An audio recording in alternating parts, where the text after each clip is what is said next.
जय माता दी प्यारे भक्तों। आशा करती हूँ कि आप सब ठीक होंगे। ये बताने के लिए कमेंट बॉक्स में जय माता दी अवश्य लिखें। नवरात्रि के 9 दिनों में भूल कर भी ना करें ये 7 काम, नहीं तो माँ दुर्गा हो जाती है क्रोधित, घर में आती है दरिद्रता और गरीबी। आइए जानते हैं कि वो कौन से 7 काम हैं जो हमें नवरात्रि में नहीं करने चाहिए। इस बार माँ दुर्गा के नवरात्रि 15 अक्टूबर से शुरू होकर 23 अक्टूबर तक रहेंगे। प्यारे भक्तों, नवरात्रों में माता रानी को प्रसन्न करने के लिए भक्तजन तरह तरह के उपाय करते हैं। कुछ लोग उपवास करते हैं और दान धर्म करते हैं, तो वहीं कुछ लोग माता को प्रसन्न करने के लिए यज्ञ तथा हवन करते हैं। वहीं कुछ लोग 9 दिनों तक अपने जूते चप्पलों का त्याग करते हैं। प्यारे भक्तों, अपनी मनोकामना पूरी करने के लिए वे माता के प्रति अपनी श्रद्धा प्रकट करने के लिए भक्तजन ये सभी कार्य करते हैं। परंतु अगर आप इन सब के अलावा ये 7 काम करते हैं तो आप कभी भी सफल नहीं हो पाते हैं और जीवन में दुर्भाग्य व गरीबी आती है और माता लक्ष्मी भी आपसे नाराज हो जाती है। प्यारे भक्तों, वीडियो के अंत में आपको एक ऐसा उपाय भी बताऊंगी जो आपको नवरात्रि में अवश्य करना चाहिए। इस कार्य को करने से माता दुर्गा प्रसन्न होती है और आपकी सारी मनोकामनाएं पूरी करती है।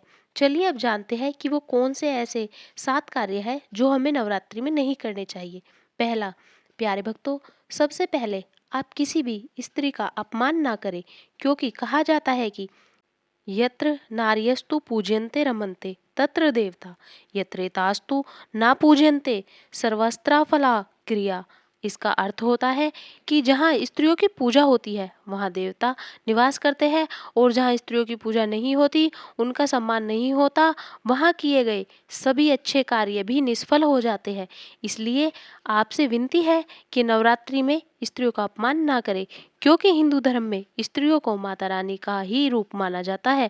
स्त्रियों का सम्मान करने वाले व्यक्ति पर माता लक्ष्मी स्वयं ही अपनी कृपा बरसाती है। प्यारे भक्तों, दूसरा, घर में कलह ना मचाए। रामचरितमानस में वर्णित है कि जहाँ सुमति तहाँ संपत्ति नाना, जहाँ कुमति तहाँ विपत्ति निदाना।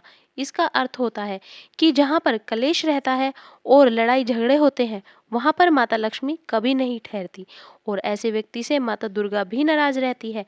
इसलिए नवरात्रि के समय अपने घर में कलेश का माहौल ना बनाए। तीसरा, नवरात्रि में कोई भी गलत कार्य ना करें, जैसे झूठ बोलना, पक्षियों और बेजुबान जानवरों को सताना, चोरी करना आदि। इस प्रकार के कार्य भूल से भी ना करना, नहीं तो माता रानी क्रोधित हो जाती है। चौथा, नवरात्रि में तामसिक भोजन नहीं करना चाहिए, जैसे मांस, मदिरा, लहसुन और प्याज आदि।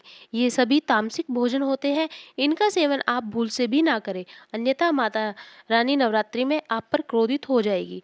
पांचवा, नवरात्रि में जो लोग व्रत करते हैं उन्हें चमड़े की वस्तुओं को धारण नहीं करना चाहिए, जैसे पर्स, बेल्ट, बैग आदि, क्योंकि इनमें चमड़ा होता है और चमड़ा पशुओं को मारकर बनाया जाता है। इसलिए चमड़ा माता रानी को बिल्कुल भी पसंद नहीं होता और व्रत धारक को व्रत का पूरा फल भी प्राप्त नहीं होता। छठा, अगर आपने घर में कलश स्थापना की है तो घर को नवरात्रि में अकेला ना छोड़े, क्योंकि कलश स्थापना करने पर माता रानी नवरात्रि में हमारे घर में वास करती है। ऐसे में घर को अकेला नहीं छोड़ना चाहिए। सातवां, नवरात्रि में बाल नहीं कटवाने चाहिए, दाढ़ी भी नहीं बनवानी चाहिए और ना ही नाखून काटने चाहिए। नवरात्रि में ये सभी कार्य वर्जित माने जाते हैं।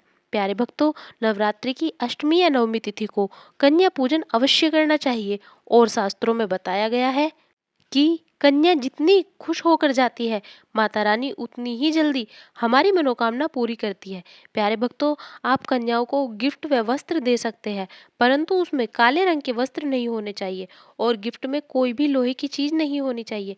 प्यारे भक्तों, आज की इस वीडियो में बस इतना ही। मिलते हैं फिर किसी नई वीडियो में, तब तक के लिए जय माता दी। और अगर आपको ये जानकारी अच्छी लगी है तो प्लीज़ वीडियो को लाइक करें, चैनल को सब्सक्राइब करें और अपने फ्रेंड्स फैमिली के साथ शेयर ज़रूर करें।